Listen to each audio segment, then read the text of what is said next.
I always thought big revelations would come with screaming headlines or explosive fights. But in my life, it began with something trivial. A tiny piece of foil on the bathroom rug. That glimmer caught my eye the moment I walked in. I'd left the lights off, only a thin shaft of morning sun spilled across the floor.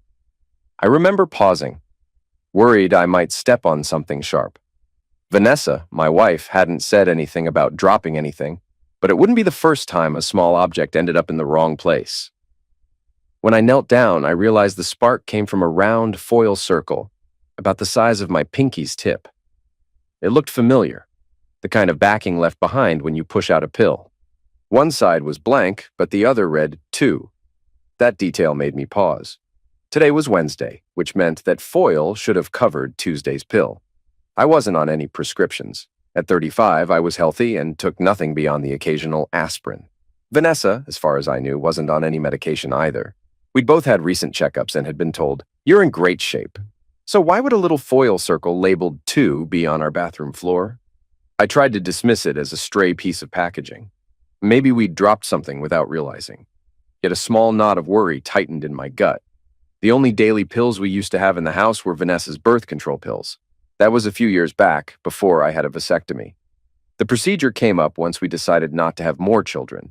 She had been on the pill for years, but we eventually switched to the permanent route of my vasectomy. Afterwards, she supposedly stopped taking birth control altogether. But now I held Tuesday's foil from a daily pill pack. A chill spread through me. If she was still on the pill, then it could only mean she was worried about getting pregnant. If she was worried about pregnancy, that meant the vasectomy I had wasn't enough, or she was sleeping with someone else. In the past, I might have just asked her directly, but some instinct told me to investigate before confronting her. I've always been methodical, especially after all the nights I spent perfecting engineering designs at my firm. I needed more proof before deciding whether I was overreacting or truly had reason to be suspicious. I cleaned up, put the foil back where I found it, and made sure I left the bathroom looking exactly as it did before. Then I drove to work, my mind racing with questions I couldn't answer. At the office, instead of diving into the new contracts, I started looking up private DNA kits and covert surveillance equipment. My thoughts had turned dark within the span of an hour, but I knew I needed clarity. If Vanessa was indeed cheating, I wanted to know with who, for how long, and if our children, James and Sonia, were even mine. We had 2 children, 5-year-old James and 3-year-old Sonia. I thought they were both mine. I'd always believed they were my flesh and blood. Still, that doubt nagged me. If she'd been lying about the pills, could she have lied about everything else? I ordered a series of items: discrete voice recorders, tiny cameras that could be placed around the house, phone cloning software, and DNA test kits. I felt sick doing it, but I convinced myself it was necessary. I wanted unassailable facts before I took any steps that might blow up our family. Those few days waiting for delivery seemed endless. In that time, I kept a close eye on Vanessa, searching for suspicious behavior. She seemed normal. No big changes to her routine, no sudden nights away. Our intimate life was the same as ever, once or twice a week, often squeezed in before the kids woke up. She didn't rush to shower off any unfamiliar smells, nor did she wear different perfume or clothing. If she was cheating, she was doing a damn good job of covering her tracks. When Friday arrived, I got the call at work that my packages had been delivered. I had them sent to the office so Vanessa wouldn't ask awkward questions. That afternoon, I pretended I had a light schedule and went home early. The au pair, who helped us with the kids while Vanessa and I both worked, was feeding the children. With her busy, I went upstairs and installed cameras in the bathroom, living room, and bedroom, the main spaces where I suspected evidence might appear. The bathroom was crucial for seeing if Vanessa really was taking birth control pills. As soon as the kids were in bed, I used a cheek swab on each of them for the DNA kits, doing my best not to let them see what I was doing or understand the significance. They just thought Daddy was checking their cheeks with a funny Q-tip. I swabbed myself as well. Then I mailed the samples, which would be processed quickly. Results promised within about 48 hours from the time the lab received them. That evening, Vanessa came home at the usual time. We chatted about mundane things, her job, the kids, what to watch on TV. Meanwhile, I felt like a stranger in my own marriage. After she went to shower, I slipped into her car to place a voice recorder under the seat. I also cloned her phone, downloading her text messages and emails. To my surprise, there was nothing incriminating in her digital footprint. No evidence of flirting, no suspicious phone calls. That either meant I was wrong or she was more careful than I'd imagined. The weekend was almost normal. We did what we always did. Chores, a trip to the park with the kids, and morning intimacy that felt more like a routine chore than a loving act. I kept a polite demeanor, but inside I was restless. By Monday morning, Vanessa headed to work as usual, and I told her I'd be working from home to catch up on some projects. The moment she left, I removed the micro SD cards from the cameras and loaded the footage onto my computer. The bathroom footage showed Vanessa taking a small white pill around the same time each day. Confirmed. She was definitely back on the pill. My heart sank, but I pushed myself to keep checking. The bedroom camera presented the next surprise. On Saturday night, while I was busy cooking dinner, she had come out of the shower, gone to the bedroom, and typed a message on a phone I didn't recognize. She apparently had a second phone that wasn't the one I had cloned. I watched as she finished typing, walked to the air conditioning vent, opened it carefully, and stashed the phone inside. I was stunned. She had a secret phone. No wonder I'd found nothing on her official phone. It also made sense that she'd keep it out of sight whenever I was around. I needed to see what was on that second phone. That night, after she went to bed, I checked the vent from the other side, which opened into Sonia's room. The phone wasn't there. It must have been in her purse or somewhere else. So I bided my time. Eventually, on another occasion, when Vanessa was showering and I heard the water running, I quietly opened the vent from Sonia's side. The phone was there. I grabbed it, raced to my office, cloned its contents to a new device in a matter of minutes, and put it back. My hands shook the entire time, adrenaline surging. As I finished, I heard the water shut off. I had just enough time to slip into Sonia's room and pretend I was watching her sleep. Vanessa peeked in, curious, but I played it off as fatherly affection. The next morning at my office, I finally accessed the phone's cloned data. Within seconds, my vision blurred with tears. It was exactly what I'd feared. The text messages were explicit, describing stolen afternoons in hotels and intimate acts between Vanessa and another man. She joked about how I didn't suspect a thing. They even mentioned scheduling around my travel. The man was never named in the texts, which only made me more certain it was someone she worked with closely and didn't want a name in writing.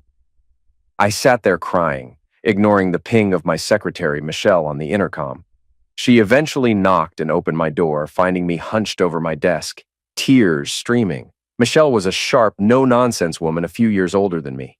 Usually, we kept a professional distance, but this time she came in, locked the door, and handed me tissues. "What happened?" she asked calmly. I told her everything. The suspicious foil, the hidden pills, the cameras, the second phone. I felt pathetic, but she just listened. Then she said, "Gary, we need details, and we need a plan." When I mentioned I'd also done DNA swabs on the kids, she nodded. "Good. Find out the truth. Then decide how to act. For now, you have a ticket to visit the Portland branch. You'll be leaving today and won't be back until Thursday." I blinked at her, confused. We hadn't discussed any trip. "Trust me," she said. "Vanessa might get suspicious if you're around too much. Tell her you have a sudden crisis there." Michelle texted Vanessa from my phone, something about an emergency at the Portland location. Vanessa replied that she was sorry to hear it and hoped I'd be back soon. Michelle also gave me the name of her close friend, Lorraine, a divorce attorney who had handled Michelle's own turbulent divorce years ago. I found myself in Lorraine's office within hours, still in shock.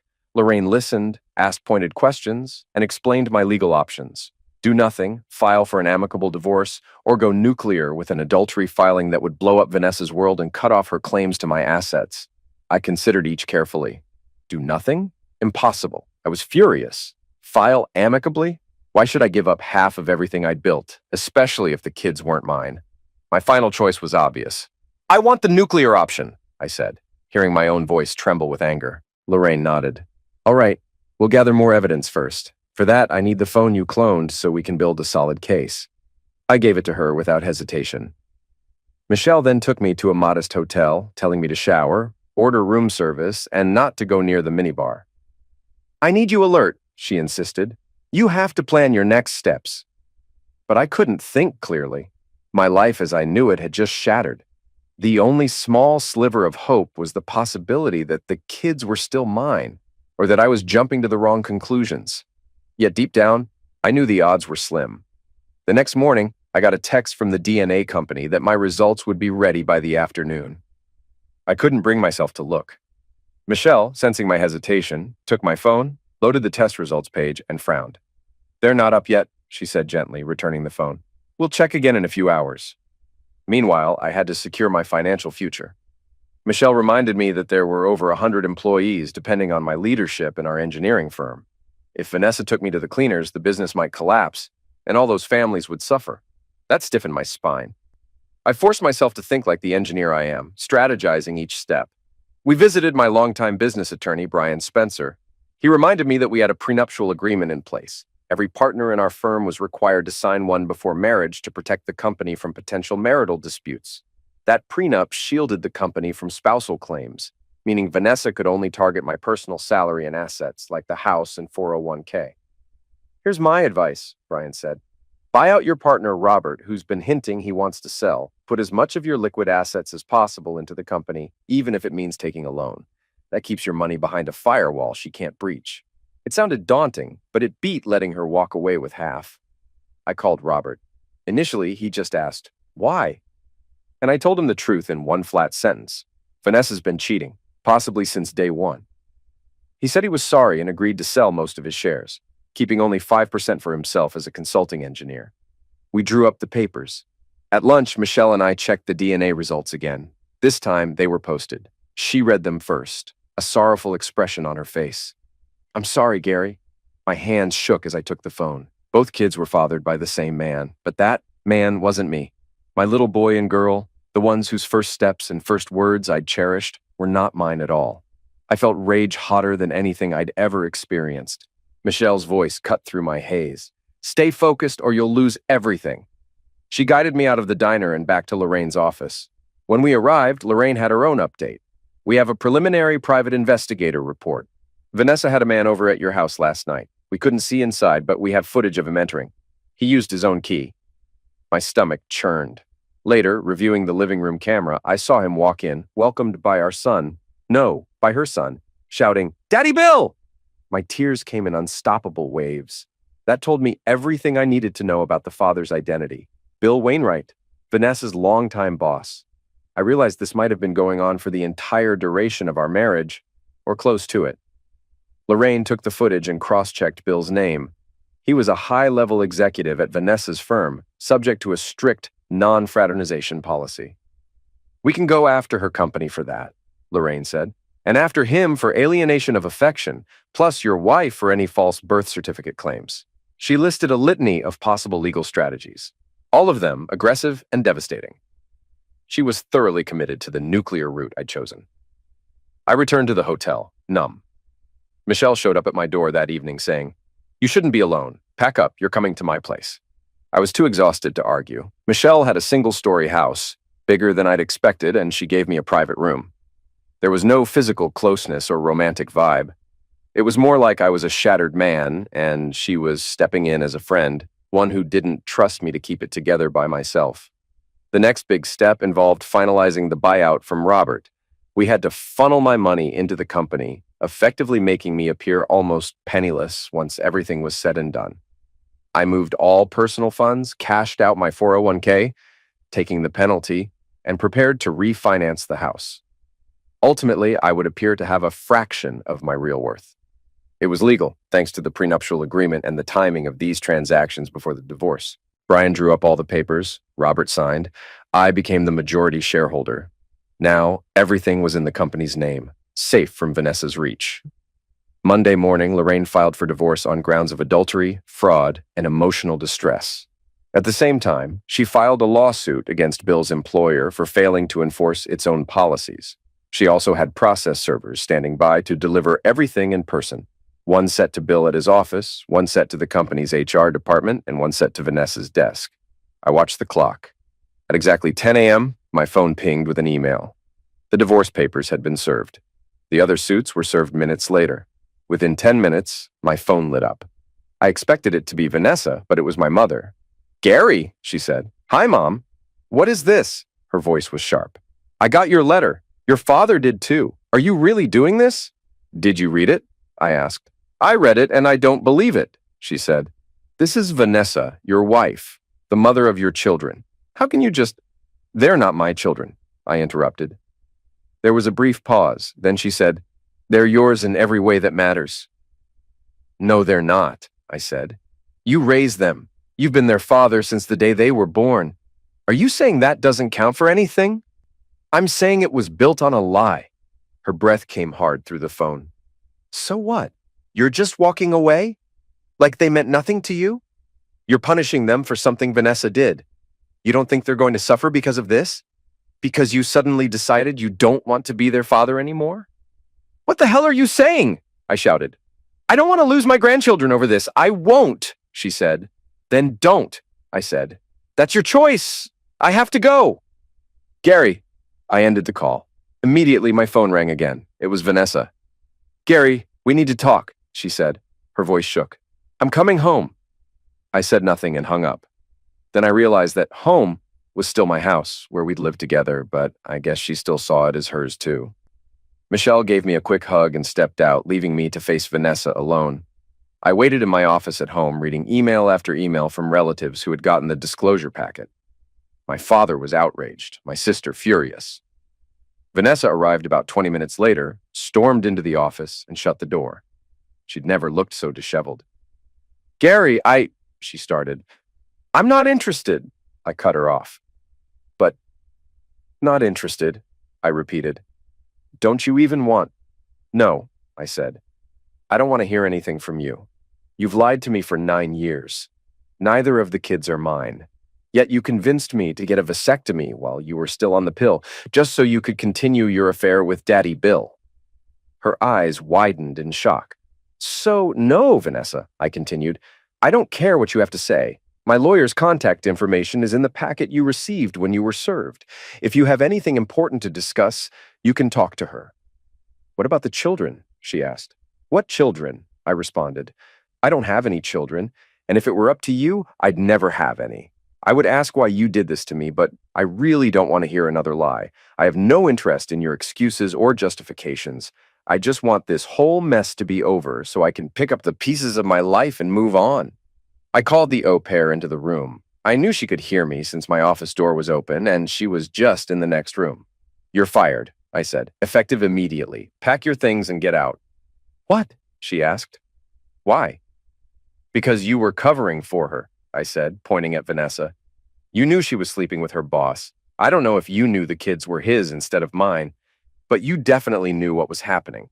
I have video proof of you talking to Bill about the kids. Get out. Gary? Vanessa interjected. You can't fire her. I'm the one who pays her wages. The au pair shot Vanessa a grateful look. Well, I said, I've already informed the agency that you were involved in an affair and that I won't be taking legal action if they remove you from their roster. So if Vanessa wants to keep you on personally, not only will she have to pay you, but she'll also need to handle all your tax, vacation, pension, sick leave, and insurance. The au pair's face went pale. Not only was she losing her job, but being kicked off the agency's books made it nearly impossible for her to find another position. Agencies shared information. Now get out, I ordered, and she hurriedly left. Did you have to do that? Vanessa said. She didn't deserve. You're talking again, I cut her off. I told you I don't want to hear it. What I do want is for you to pack your stuff, take your kids, and get the hell out of my house. This is my house too, she protested. Not according to the paperwork, I said. It's in my name only. Until the courts say otherwise, get the hell out. She flinched at my shout.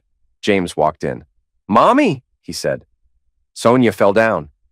Vanessa, looking shocked and tearful, stood up and went to tend to her daughter.